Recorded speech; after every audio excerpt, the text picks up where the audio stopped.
Previously on the Trogley's Guitar Show. But overall, I think this guitar is really cool. I think it was modified in a tasteful manner. But you know what? Somebody bought it. And that someone was me. Welcome back, troglodytes, to the Trogley's Guitar Show.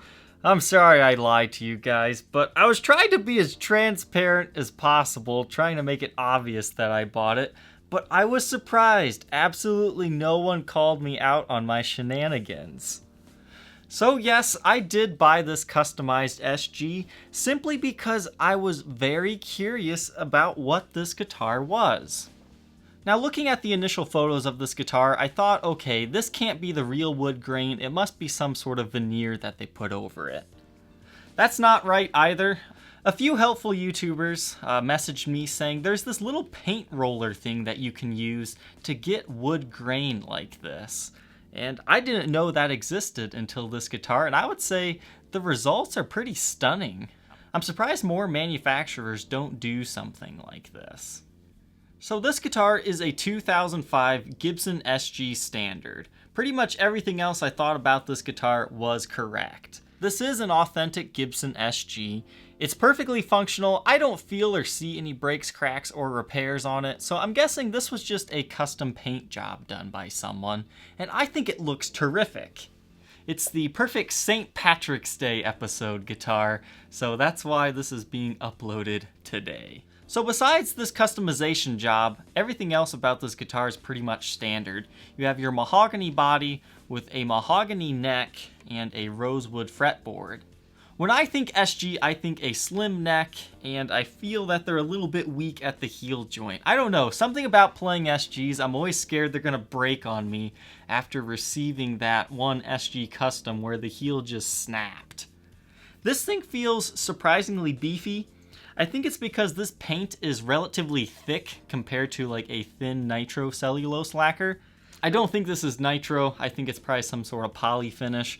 It's definitely a lot thicker and glass-like feeling, but you know, honestly, I kind of like it.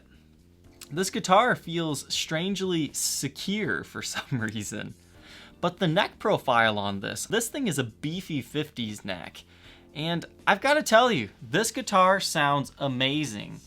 Something about this instrument just inspires me to play so many different songs. When I was recording the demo of this one, I just didn't want to stop playing this guitar. For whatever reason, I'd be playing something and then the guitar would just inspire me to think of a song I haven't played in years. So this guitar, I think I really do like it. Green is my favorite color, as is black. So this one just spoke to me. I was curious about what had been done to it. So let's look at the modifications of this guitar.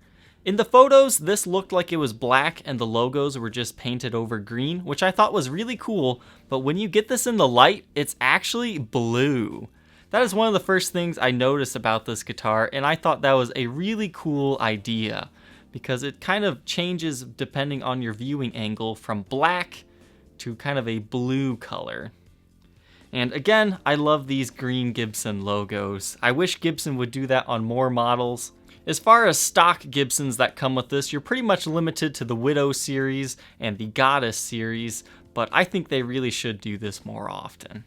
Now, on the Would You Rock or Not episode, I did kind of diss that they did the green over the binding.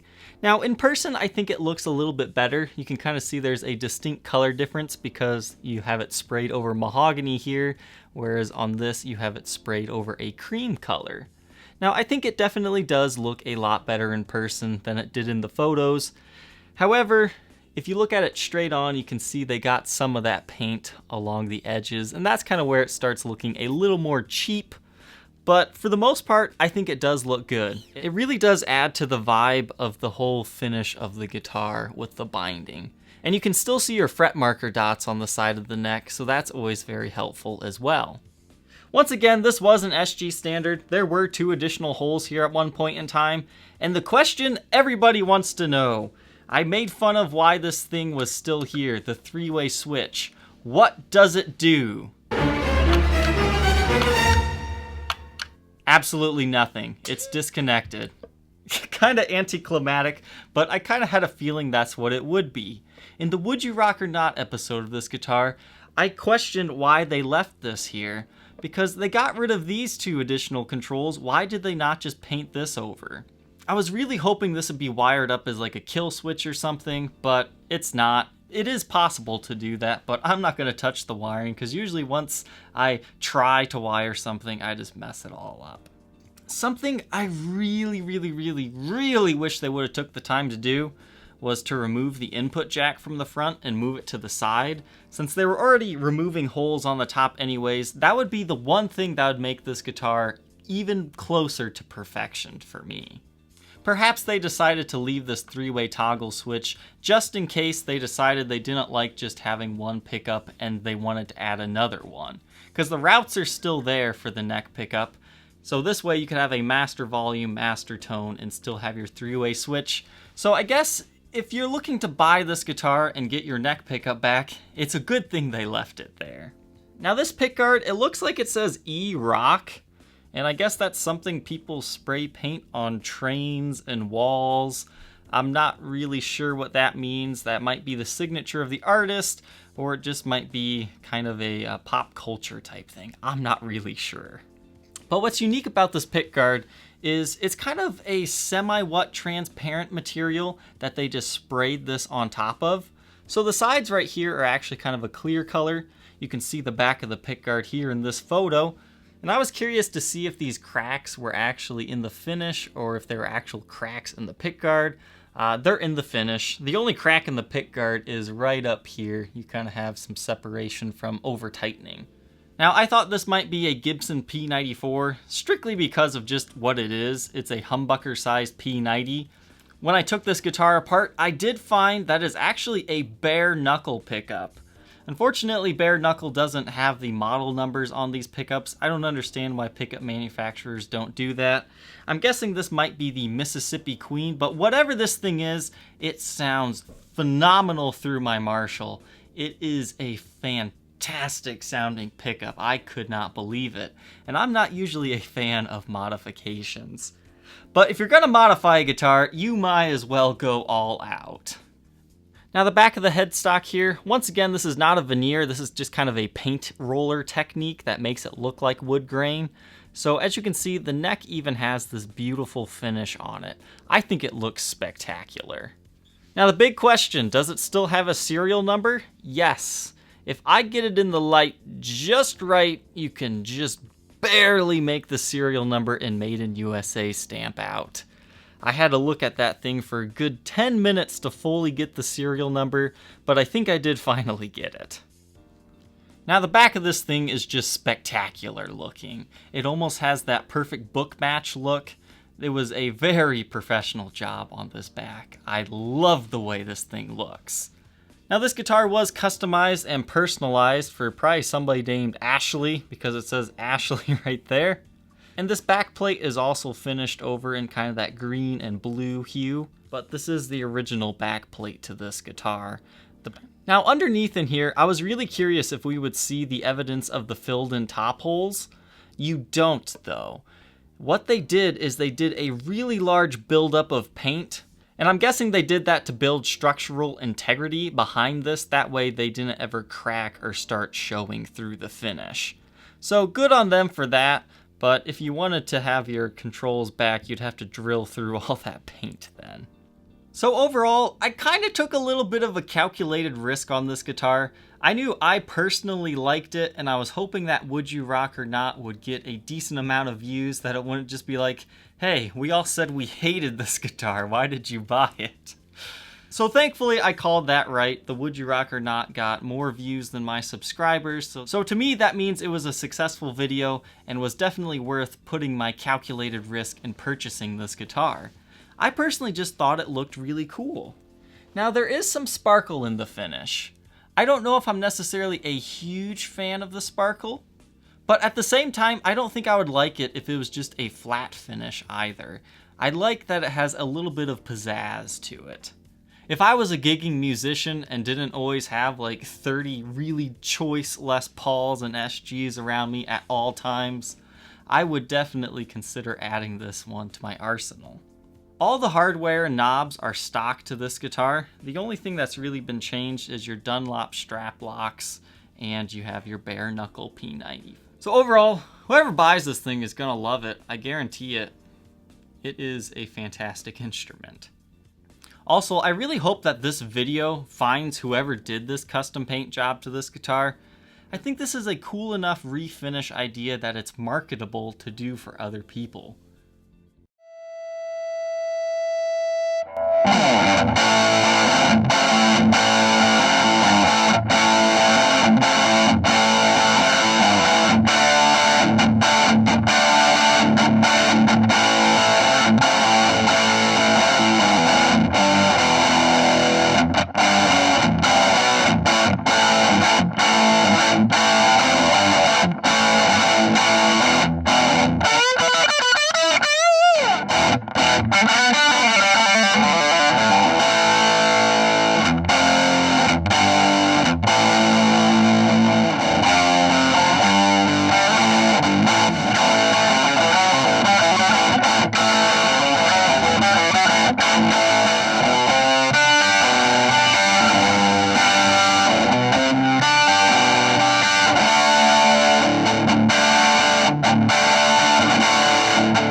This guitar weighs 7 pounds 11.5 ounces and features a Fat 50s style neck. Alright, let's go ahead and take a look at the condition of this guitar.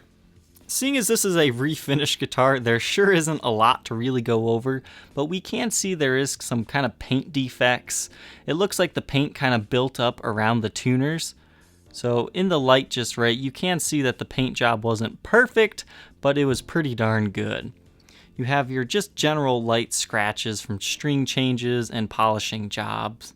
These two screws are not the original ones for this truss rod. I'm guessing they took this guitar apart to spray it. They lost the original ones. So these don't fully screw down, so sometimes this can buzz while you're playing the guitar. The rosewood fretboard on this one is in really good shape. I just cleaned and oiled it, so you don't have anything to really worry about on the condition of this fretboard. The frets do show some very minor wear and tear, but nothing that you'll have to worry about for a while. I would say they're kind of a medium-sized fret.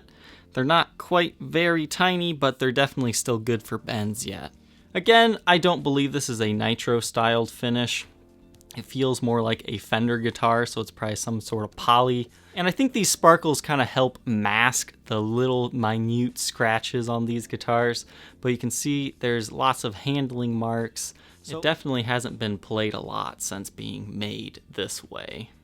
Back of the headstock, very similar shape here, just light wear and tear. Now, I can't be for 100% sure if there is a headstock repair underneath all this paint. The only way to find that out would be stripping it off, and I really don't want to do that. Sometimes you can just feel a guitar and know that it's solid. So I have no reservations about this guitar ever just snapping on you for no apparent reason. Again, you have a big 50s styled neck with just your average light wear. There's like no major nicks or dings on this guitar. Back of the guitar, when we get the light on it just right, there's a little bit of buckle marks, but again, nothing too extreme on this guitar. The sides are in a similar shape. Overall, I just think this guitar is absolutely beautiful because they even took the time to do the sides just right.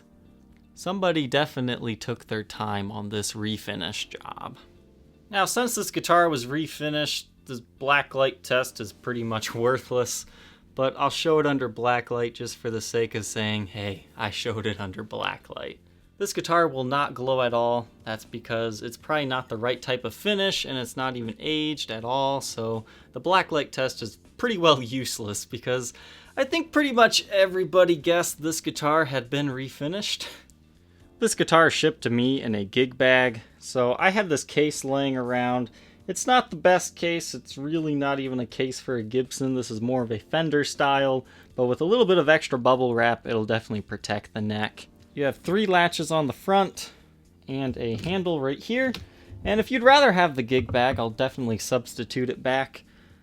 But this is just your standard Strat styled case. I think it's better than a gig bag, but you know, it's your own choice. As far as the fit of the case, the guitar fits in it, but not very well. You can see side-to-side motion is a little bit too much. Up and down is a little bit extreme. But with a little bit of extra bubble wrap, this guitar will be just fine. I'll also build up a second neck rest with bubble wrap. So you'll probably want to leave this bubble wrap in this case if you'd like to continue to use it.